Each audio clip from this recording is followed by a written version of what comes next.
دوستو، بزرگوں، نوجوان ساتھیوں، السلام علیکم ورحمۃ اللہ وبرکاتہ۔ ساتھیوں، آج کی ویڈیو میں ہم دیکھیں گے انسان جانور سے زیادہ ذلیل کیوں ہوتا ہے اور اس کی ہونے کی وجہ کیا ہے، یہاں تک کہ وہ اپنی ماں سے، اپنی بہن سے بھی زنا کر سکتا ہے اور کیوں کر سکتا ہے۔ تو آج کی ویڈیو میں آپ کو دکھانے والا ہوں مفتی سلمان اظہری صاحب کا بہت ہی پیارا بیان۔ ساتھیوں، اس بیان کو لازمی لاسٹ تک ضرور دیکھنا تاکہ آپ کو بھی پتہ چل جائے وہ لوگ کون ہوتے ہیں جو جانور سے زیادہ ذلیل ہوتے ہیں اور اپنی ماں کے، اپنی بہن کے ساتھ بھی وہ لوگ زنا کر سکتے ہیں۔ تو آئیے دیکھتے ہیں اس ویڈیو کے اندر۔ اگر انسان اپنے خواہشات کو کنٹرول میں نہ کیا تو وہ جانور سے زیادہ ذلیل ہوتا ہے۔ یہاں تک کہ بزرگوں نے لکھا ہے کہ وہ اپنی ماں سے زنا کر سکتا ہے اور بیٹی سے بھی زنا کر سکتا ہے۔ میں آپ کا دوست ہوں، آپ میرے دوست ہیں۔ یہ دوستی کس بنیاد پر ہماری بنی ہے؟ صرف اور صرف اللہ اور اس کے رسول کی بنیاد پر۔ جو دوستی اس بنیاد پر بنی ہو وہ دوستی جنت تک لے جائے گی، اور جو دوستی صرف حرام کاریوں کی بنیاد پر بنی ہے، قیامت کے دن کچھ لوگ تو بیچارے یوں ہی جا رہے ہوں گے دوزخ میں، وہ کچھ کیے نہیں تھے، وہ یوں ہی جا رہے تھے۔ کیوں؟ قرآن کہتا ہے وہ چلا رہے ہوں گے، یا ویلتا لیتنی لم اتخذ فلانا خلیلا، اے کاش میں فلاں کو دوست نہیں بنایا ہوتا تو اچھا ہوتا، اس نے گناہ کیا، پکڑ میری بھی ہو رہی ہے، پولیس چھاپا مارتی ہے، اور جو گناہوں میں ملوث ہے یا غیر قانونی کاموں میں ملوث ہے اس کو تو دھر دبوچتی تو ہے ہی ہے، لیکن پھر کنیکشن دیکھتی ہے کس کے ساتھ، یہ کس کے کانٹیکٹ میں تھا، پھر ٹریک کیا جاتا ہے، کہاں ٹریک کر کے اٹھاتے رہتے ہیں۔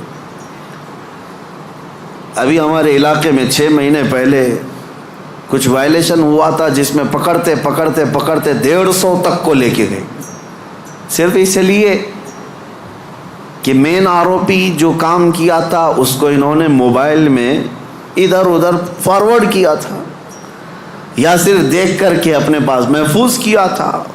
گناہ میں برابر کے شریک دنیا میں سمجھے جا رہے ہیں۔ تو دوستی میرے عزیزو، یہ خواہشات پر اگر ہے تو یہ جہنم میں لے جانے والی ہے، اور ریاکاری یہ بھی بہت خطرناک چیز ہے۔ جس نے ریا کیا، دکھاوے کے لیے کوئی بھی کام کیا، قیامت کے دن سب اس کے منہ پر مار دیا جائے گا۔ اب آؤ خلاصہ میں آپ کو بتاؤں، خواہشات کو اگر کنٹرول پر نہ رکھا گیا تو سنو 2 روایتیں میں آپ کو بتاتا ہوں۔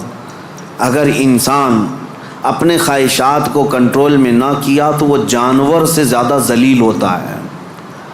یہاں تک کہ بزرگوں نے لکھا ہے کہ وہ اپنی ماں سے زنا کر سکتا ہے اور بیٹی سے بھی زنا کر سکتا ہے، اگر اس نے خواہشات کو اپنے قابو میں نہیں رکھا۔ وہ سب کچھ کر سکتا ہے، اور ہوا ہے دنیا میں اور ہو بھی رہا ہے۔ یہ ہمارے لیے حیرت کی بات ہے، تعجب کی بات ہے، اس لیے کہ ڈر لگتا ہے، لیکن بے شمار ایسے معاملات موجود ہیں میاں، یہ تو ہم معاذ اللہ نعوذ باللہ پڑھ رہے ہیں اس بری خبر کو سن کر، تمہیں حیرت ہوگی۔ کچھ ایسے لوگ ہیں جو کورٹ میں آئے ہیں بھائی بہن شادی کرنے کے لیے، اجازت مانگنے کے لیے، سگے بھائی اور بہن۔ اور اتنا ہی نہیں بلکہ عرب ممالک میں خود ہو کر کے آیا، کئی گھروں کے اندر یہ بے حیائیاں موجود ہیں۔ بہنوں کو محفوظ رکھنے کے لیے بھائیوں سے دور کیا جا رہا ہے۔ کیوں؟ خواہشات پر کنٹرول نہیں، انہیں ڈر ہے اپنے سگے بھائی سے، اسی کی ماں سے پیدا ہوا بھائی، اس سے خاتون ڈرتی ہے۔ یہ ان علاقوں میں نے دیکھا ہے، ان علاقوں میں، اگر میری بات غلط ہو تو مجھے بتانا ہو۔ عرب ممالک کی بات میں کر رہا ہوں، کئی گھروں میں خواتین اپنے سگے بھائیوں سے ڈر کر کے رہتی ہیں کہ وہ اکیلا پائیں تو ہماری عزت کے ساتھ کچھ بھی کر سکتا ہے۔ اللہ کی پناہ، یہ کب ہوتا ہے؟ جب خواہشات کے گھوڑے کو آزاد کر دیا جائے۔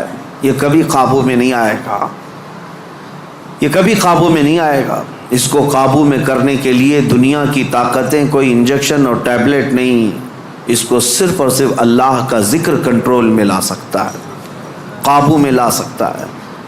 جب تم اللہ کے ذکر میں شامل ہو جاؤ یا خود سے کرو، نفس اپنے خواہشات سے باہر نکلتا ہے اور تمہارے دل کے اندر ایک قرار اور سکون آتا ہے۔ تم توبہ بار بار کرتے رہو گے اور اس سب سے نکلنے کی بار بار خواہش کرتے رہو گے، اور اس کو چھوڑ دو، دیکھو کتنے خواہشات جنم لیتے ہیں، کتنے خواہشات جنم لیتے ہیں۔ اسی لیے نبی پاک صلی اللہ تعالیٰ علیہ وسلم نے ارشاد فرمایا، خواہشات انسان کو کہاں لے جاتی ہیں۔ شاید ایک 7-8 سال پہلے کی بات ہے، مہاراشٹر کا ایک علاقہ ہے، ایک شہر ہے، بڑا مشہور شہر ہے۔ اب چونکہ مجھے کچھ بھی بولنا مشکل ہے، ساری چیزیں وائرل ہوتی ہیں، کوئی بھی اس جگہ کے لوگ اس کو غلط انداز میں نہ محسوس کریں۔ پہلے میں ہر چیز آپ کے سامنے ظاہر کرتا بولتا تھا۔ ایک شہر ہے، میں نے باضابطہ وہاں کی رپورٹ دیکھی تھی، آج بھی میرے ذہن میں وہ گونجتی ہے۔ 4 عورتیں، مسلمان عورتیں تھیں، قبرستان میں رات کے وقت جایا کرتی تھی۔ یہ بات تو لوگوں کو معلوم ہونے لگی، بعد میں کچھ لوگوں نے ان کا پیچھا کیا کہ آخر یہ کیوں جا رہی ہیں۔ تو ایک دن کچھ لوگوں نے جا کر کے دیکھا تو قبر کو کھود کر کے اس کے اندر اترتی ہیں اور پورے کپڑے اتارتی ہیں، ننگی ہو کر اپنا پخانہ ایک دوسرے کا کھاتی ہیں۔ نعوذ باللہ من ذالک۔ یہ کتنا گھناؤنا عمل ہے، بولنے میں 1000 بار شرم آئے۔ کیوں؟ یہ پکڑا گیا اور پوچھا گیا آخر کوئی جانور بھی تو نہیں کرتا ایسا؟ تو پکڑ کر کے تفتیش کرنے کے بعد پتہ چلا کہ ان کی خواہش تھی کہ وہ سفلی عمل پر قبضہ حاصل کر لیں، سفلی عمل پر، جادو پر کنٹرول حاصل کرنے کے لیے وہ چاہتی ہیں کہ یہ عمل کیا جائے۔ ان کو کسی بابا نے بتایا جتنا یہ گندا عمل کرو گے اتنا تم پاورفل جادوگر بن سکتے ہو۔ یہ خواہشات ہیں، یہ خواہشات ہیں۔ تم صرف اور صرف لوگوں میں اپنا تھوڑا سا رتبہ بڑھانے کے لیے سحر، سفلی اور جادو کے طریقے کو اپنانے کی کوشش کرتے رہے، اور وہ حاصل کرنے کے لیے کتنا گرے۔ اور ممبئی شہر کا ایک محلہ ہے، یہاں پر بھی یہ خبر میرے پاس جو آئی اس کے افراد آج بھی موجود ہیں۔ یہ خواہشات ہیں۔ ایک بابا کو سفلی عمل کے اندر مہارت حاصل کرنے کے لیے روزانہ بستر پر خنزیر کو ساتھ سلانا پڑتا ہے۔ یہ اس سے بڑا عذاب کیا ہے جو دنیا میں تو خود جھیل رہا ہے۔ لیکن میں اس کا دوسرا رخ یہ بتاتا ہوں کہ اگر خواہشات پر کنٹرول نہیں تو انسان جانور سے زیادہ ذلیل ہوتا ہے، بہت گرتا ہے۔ ایسے بھیانک کام اس سے صادر ہوتے ہیں جو ہمارے وہم و گمان میں بھی نہیں آتے، سوچ میں بھی نہیں آتے۔ یہ نفس کا گھوڑا بہت تیز دوڑتا ہے، اس کو عقل پر غالب آنے نہ دینا کبھی۔ ان خواہشات کو اپنے دل پر یا اپنی عقل پر غالب آنے ہرگز نہ دینا، ورنہ اتنے بھیانک کام یہ کروا جاتا ہے۔ اللہ اکبر، اللہ اکبر۔ مدینہ طیبہ کے متعلق امام غزالی رحمۃ اللہ علیہ نے لکھا ہے کہ ایک شخص ایسا تھا جو لوگوں کے دفن ہونے کے بعد قبر کھود کر کے ان کے کفن چراتا تھا اور پھر اس کو بازار میں بیچتا تھا۔ لیکن ایک بار اس نے ایک خاتون کے قبر کو کھودا اور کفن چرایا، اس کی نیت خراب ہوئی، مردے کے ساتھ اس نے بدکاری کیا۔ نعوذ باللہ من ذالک۔ ساتھیو، ابھی آپ نے ویڈیو کے اندر دیکھا ہوگا مفتی سلمان اظہری صاحب کا بہت ہی پیارا بیان، جو اس بیان کے اندر ایک بات آپ نے دیکھی ہوگی، انسان جانور سے بھی زیادہ ذلیل کیوں ہوتے ہیں اور اس کی ہونے کی وجہ کیا ہے۔ ساتھیو، اکثر لوگ آپ نے دیکھا ہوگا، کچھ لوگ جو ہوتے ہیں وہ یاری دوستیاں مطلب سے کرتے ہیں، یعنی کہ مطلبی ہوتے ہیں، اپنی خواہشات کے لیے وہ یاری دوستیاں کرتے ہیں۔ پر جو مفتی سلمان اظہری صاحب نے بتایا کہ ایک یاری دوستی ایسی ہوتی ہے جو اللہ کو بھی پسند ہے اور آپ کو جنت تلک لے جائے گی، اور بالکل بات صحیح ہے۔ کچھ لوگ ایسے بھی ہیں اور کچھ لوگ اس طرح کے بھی ہیں، وہ یاری دوستیاں مطلبی سے کرتے ہیں، ان کی اپنی خواہشات پوری کرنی ہوتی ہے، تو ساتھیوں ہر ایک انسان ایک سا نہیں ہوتا ہے، ہر انسان ایک کیٹیگری کا نہیں ہوتا ہے، ہر ایک انسان کی کیٹیگری جو ہوتی ہے وہ الگ ہوتی ہے۔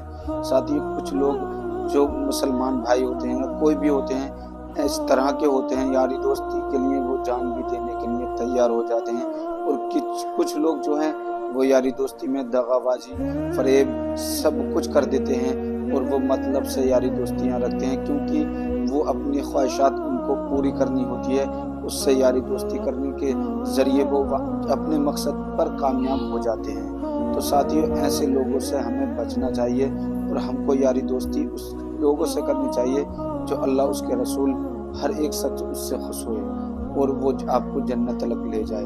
تو ساتھیوں آج کی میری ویڈیو کیسے لگی مجھے کمنٹ کر کے ضرور بتائیں، پھر ملتے ہیں نیکسٹ ویڈیو میں۔ اللہ حافظ۔